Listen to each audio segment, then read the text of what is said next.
Assalamualaikum warahmatullahi taala wabarakatuh. Dalam video kali ni saya akan share tentang sales cycle.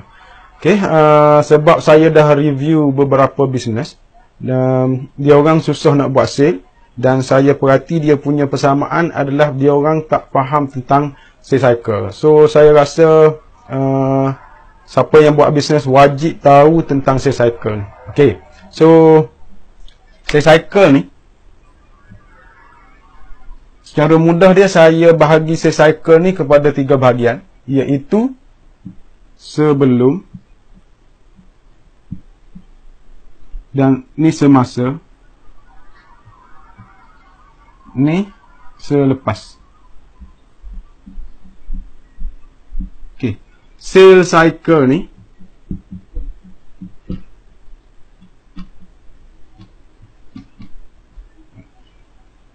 sales cycle ni adalah proses jualan. Okey, so kita kena faham sebelum jualan, semasa jualan dan selepas jualan ni apa benda yang perlu kita buat.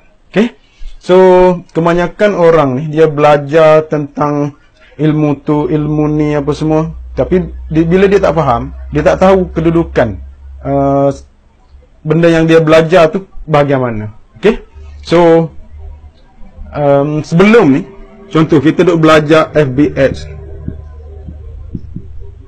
kita belajar customer avatar, apa lagi kita belajar? Kita belajar headline, kita belajar copywriting. Okay, kita belajar tentang USP. Okay. Ni adalah sebelum. Apa tujuan kita belajar benda ni? Iaitu kita nak dapatkan kontak.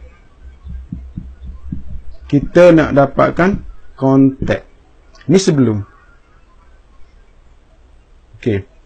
So yang ni kerja marketing.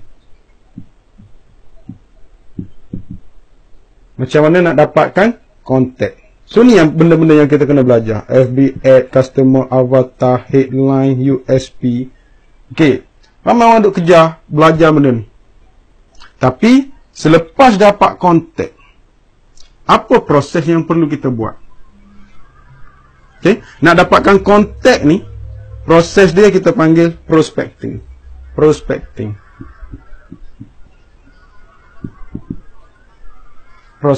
Okey, dalam sales cycle ni, prospecting baru satu aktiviti. Dalam sales cycle ni ada 7.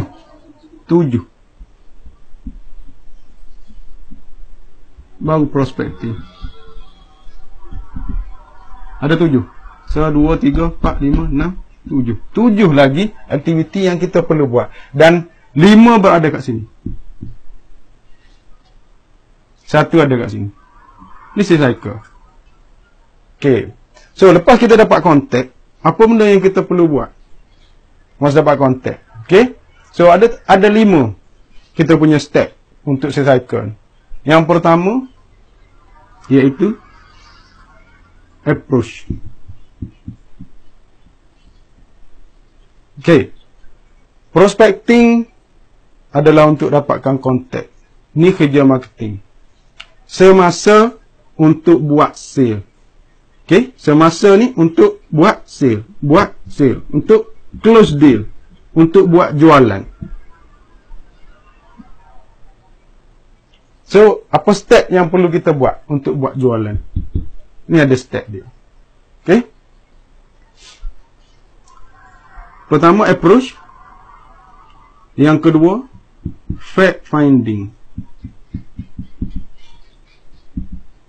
Yang ketiga, presentation.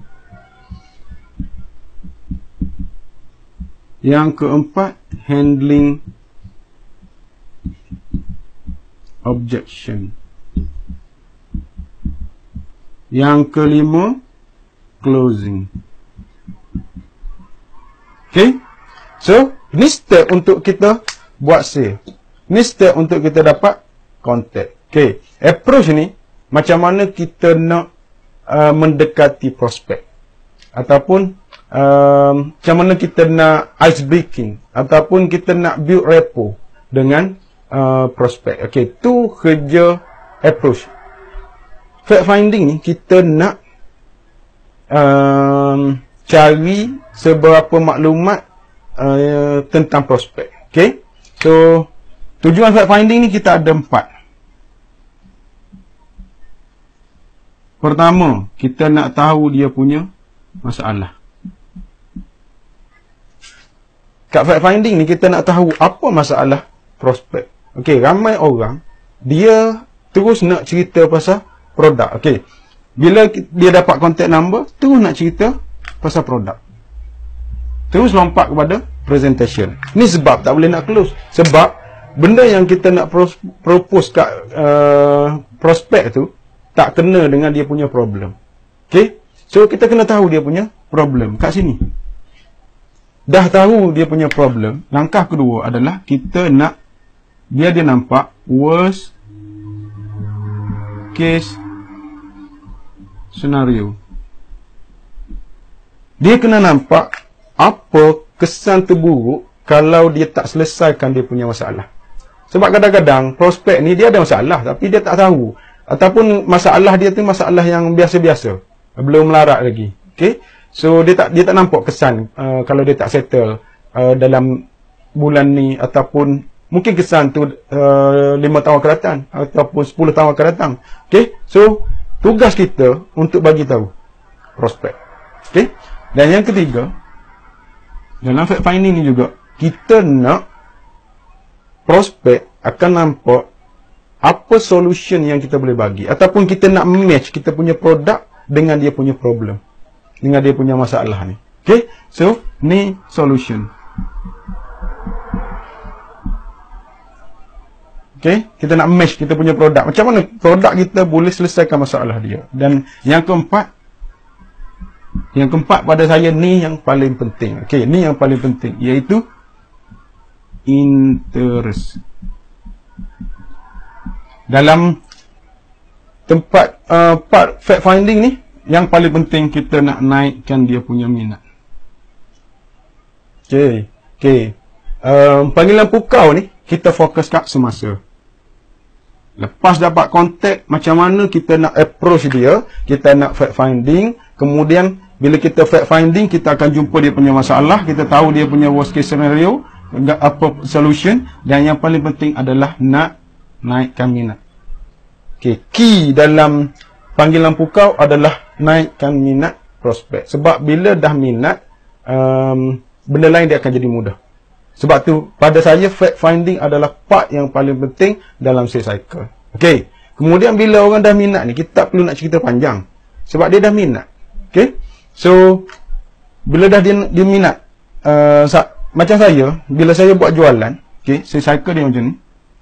Prospecting duduk sini, approach, fact finding. Okay, kat sini kerja saya adalah naikkan minat. Saya tak cerita pasal produk, saya cuma naikkan minat prospek. Saya tak akan cerita pasal produk, saya akan cerita something yang boleh menaikkan minat prospek pada kita punya produk. Tu je. Okay, dan once dia ready, dia dah sampai satu tahap, kita dah nampak dia betul-betul berminat, dah betul-betul nak tahu. Okey, bila dah minat, baru dia betul-betul nak tahu. Okey, tu baru kita masuk bab presentation. Presentation ni dia akan jadi mudah, sebab dia memang dah ready nak tahu. Okey, so presentation cuma kita present kita punya ciri-ciri produk dan juga benefit. Itu je. Okey, dan lepas tu kita ada handling objection. Okey, tapi sebelum handling objection, kita ada sini handling objection. Okey, sini satu lagi part yang paling penting. Sebelum handling objection, kat sini ada attempt to close. Sebab setengah-setengah orang bila dia dah present produk, dia tak tahu macam mana nak buat ayat closing ataupun attempt to close. Dia akan jadi blur. Okay, so kita kena tahu ada satu part kita panggil attempt to close. Macam kita try macam mana adakah betul-betul prospek ni nak membeli. Tu penting. Okay, so handling objection. Saya sebut tadi, paling penting adalah kita naikkan interest. Dan bila orang dah betul-betul ada minat, objection dia akan jadi kurang. Ataupun mungkin tak ada objection. Sebab tu, panggilan pukau ni, kita memang design supaya seboleh mungkin minimum handling objection. Objection ni akan jadi minimum. Ataupun mungkin kosong. Okay? Kemudian closing. Closing ni pun, kita ada ayat-ayat closing kita. Okay? Kita ada teknik closing kita. Okay? So, macam saya ada 3 step untuk closing. Ada 3 step untuk closing. Ramai orang tak tahu. Bila tak tahu, dia habis kat sini, dia settle kat sini, dia blank. Tu, penting kita kena tahu sales cycle. Okay? So, apa ayat closing yang kita nak guna? Sangat-sangat penting. Okay? So, bila settle bab sini, kita dah boleh buat jualan. So, kat sini close. Closing. Okey, ada lagi satu part iaitu selepas. Yang ni kita dah buat jualan. So, selepas ni macam mana? Selepas ni kita ada servicing. Selepas ni kita ada servis. Okey, ramai orang silap faham tentang servis ni. Okey, servis ni dia orang ingat servis ni semata-mata nak jaga customer. Okey, tapi sebenarnya servis ni adalah untuk untuk generate lebih banyak income. Tu je. Macam mana cara? Pertama, kita boleh buat, kita servis untuk repeat order. Yang kedua, kita buat servis untuk upsell ataupun cross sell. Okey. Dan pada saya, yang paling penting adalah daripada servis ni, kita nak satu customer dia akan jadi 10. Macam mana kita customer yang kita close tadi, kita nak jadi 10 customer yang lain. Ini penting sebab bila settle buat servicing, okey, kita akan jadi sale kita boleh buat double, triple dengan kos yang sangat-sangat minimum. Okey, so macam mana kita boleh buat? Kita ada teknik-teknik iaitu panggil referral. Okey, center of influence. Okey, dan kita boleh create customer is agent. Customer is agent. Kita macam mana kita nak convert customer tu jadi agent. Okey, tu secara keseluruhan sales cycle. Kita kena detail. Prospecting ni, apa dia punya teknik-teknik yang ada. Banyak, sangat-sangat banyak teknik-teknik yang ada. Okey. Yang kedua, approach macam mana. Fact finding kita macam mana kita nak proses. Presentation macam mana. Handling objection macam mana. Closing macam mana. Kemudian servicing macam mana. Ni yang kita kena belajar. Knowledge ni kita kena tahu. Okay. So, keseluruhan dia, sales cycle dia akan jadi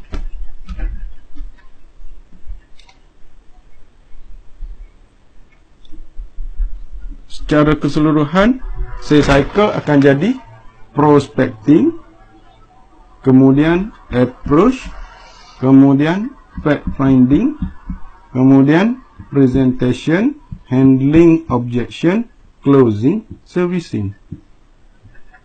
Dan kenapa kita sebut sebagai cycle? Sebab daripada servicing dia akan dapat balik prospek baru. Daripada servicing jadi prospek baru. Dia tak mati kat sini.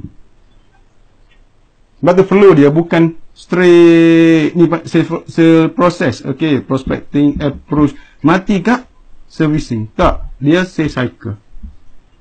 Dia balik ke situ. Bila kita faham benda ni, banyak benda yang kita boleh baiki. Okey, contoh, ada orang dia problem dekat approach. Okey, kita akan check satu-satu. Macam saya akan check satu-satu. Kat mana problem? Mungkin kita bagi ayat pertama tu orang dah tak nak dengar dah. Ataupun bila kita call, orang dah tak minat dah. So macam mana kita approach? Okey, kat sini kita ada short story macam-macam. Okey, kemudian macam mana nak fact finding? saya cek biasa kalau handling objection akan timbul banyak isu, banyak orang tak boleh nak close. Okay, so sini saya akan cek nombor 1. So kita kena betul-betul faham tentang sales cycle ni. Okay, dan saya ada buat satu video. Saya dalam video tu saya buat tentang sales cycle tapi belum detail. Video tu tentang panggilan pukau. Okay, so basically kita cover tentang sales cycle ni, dan panggilan pukau ni kita buat skrip jualan based on sales cycle. So dia ada proses dia, macam mana kita nak approach, macam mana kita nak fact finding, kemudian macam mana kita nak naikkan interest, kemudian macam mana nak present, dan kita ada attempt to close, kemudian macam mana nak handling objection, dan apa ayat closing, teknik closing, 3 step. So tu yang saya cuba sampaikan dalam bengkel dan juga dalam video-video saya. Okay, wallahu alam. Assalamualaikum warahmatullahi taala wabarakatuh.